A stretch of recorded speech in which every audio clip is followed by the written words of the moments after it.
After all this time, now you come to visit me, brother. Why?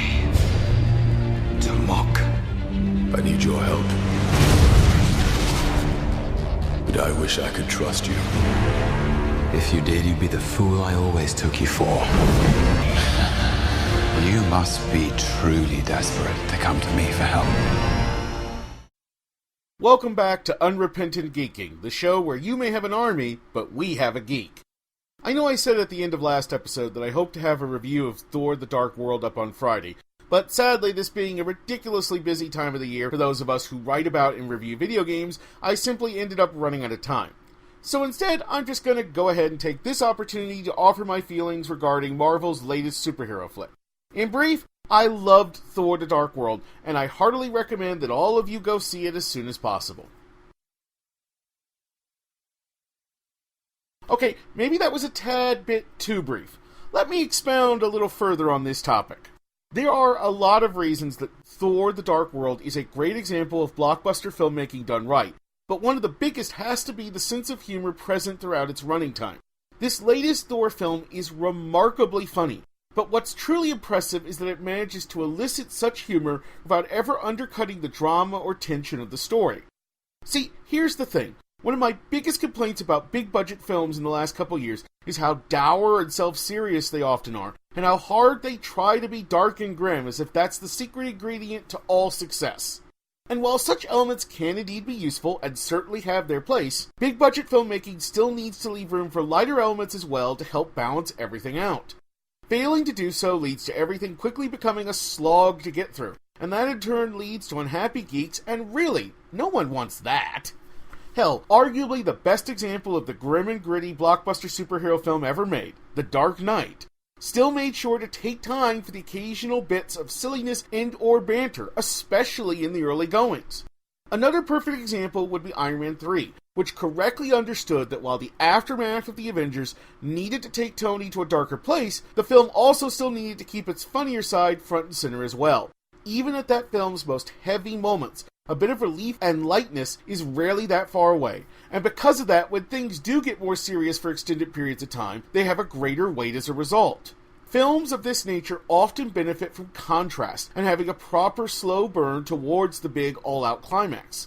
It's something that someone like Michael Bay has often failed to grasp, and so instead we end up with movies from him where we start out small, they quickly go big, then ramp back down to small again, then leap into big again, and so on until we reach the end where things just go all out big often for no other reason than the plot demands it, and by which point the audience is so thoroughly exhausted they simply no longer care. Thor the Dark World, however, understands the value in a proper build-up, and it also never forgets that on some level it is an adaptation of a form of storytelling whose basic nature is seeped in goofiness. Yes, superhero stories can go darker, and have in the past to great effect, but in general, those should be the exception, not the rule. Because there is something inherently ridiculous about people with extraordinary powers dressing up in bright and colorful costumes in order to do battle with the forces of evil. However, unlike a film such as Man of Steel that tries its damnedest to distance itself from this side of its lead character in seeming embarrassment, Thor the Dark World embraces the sense of wonder and fun that are part and parcel of its concept full on. It gets that for a superhero film, a sense of playfulness and joy are not flaws, but instead a feature. Which is not to say that Dark World is played as camp or anything like that. For all its humor, the film still ultimately takes itself seriously, and respects the reality of the worlds it is set in, however extraordinary they might be. By doing this, the film also gives us a lead who is both far more heroic and far more human than the mopey, self-centered version of Clark Kent we got last summer could ever hope to be. I do not want to keep harping on this point, but I will say that Zack Snyder and company could learn a hell of a lot from Dark World or any of the Marvel movies, frankly. Yes, even Iron Man 2. Of course, Thor the Dark World is not a perfect film, and problems do rear their head, such as how many of the supporting cast, like the Warriors 3 and Sif, simply are not given enough to do. And the same goes for the villains of the piece as well, who end up being less actual characters and more just obstacles for our heroes to overcome. And considering you have Christopher Eccleston as your lead villain, that's something of a shame, although given the choice of spending more time with the supporting cast back on Earth, or further developing the one-off villains, I would go with the former any day of the week. Ultimately, these problems fall away in the face of everything Thor gets right, including making Jane a more active participant in the film this time around, and continuing the best ongoing arc of the Marvel Cinematic Universe to date, i.e. the twisty love-hate relationship between brothers Thor and Loki.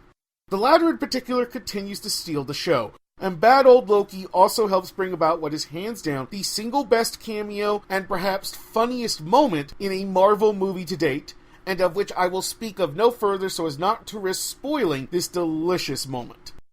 I'm still not convinced that Loki needs his own spin-off film. Now, a Warriors 3 Sif film that also introduces Beta Ray Bill, on the other hand. But there's no denying that if such a thing ever does occur, then the MCU's secret weapon Tom Hiddleston will be more than up to the task. I enjoyed the first Thor film a great deal, but there's little doubt in my mind that Dark World is the superior movie on every level. Visually, this is hands down simply the most gorgeous Marvel film to date, and while it may be overstuffed with characters that are also likable and entertaining, it's hard to hold that against it. Basically, this is a film that gets my biggest recommendation, especially for anyone who's lost faith in the ability of the modern blockbuster to entertain the brain and the heart, along with the eyes. And that's just about going to wrap it up for this episode of Unrepentant Geeking. Once again, I'm going to go ahead and taunt fate by saying there should be a second episode of the show this week on Friday. I'm more confident this time around because said episode has already been recorded and edited and all that good stuff. So, barring any unforeseen catastrophic disaster, there will indeed be another episode of Unrepentant Geeking this week on Friday. As for the subject matter of that episode, I'll be taking a look at a new fantasy novel that comes to us from the mind of a terrific video game writer. And on that teasing note, for Unrepentant Geeking, this is Shaun Cronenfeld, reminding everyone out there to stay geeky, my friends.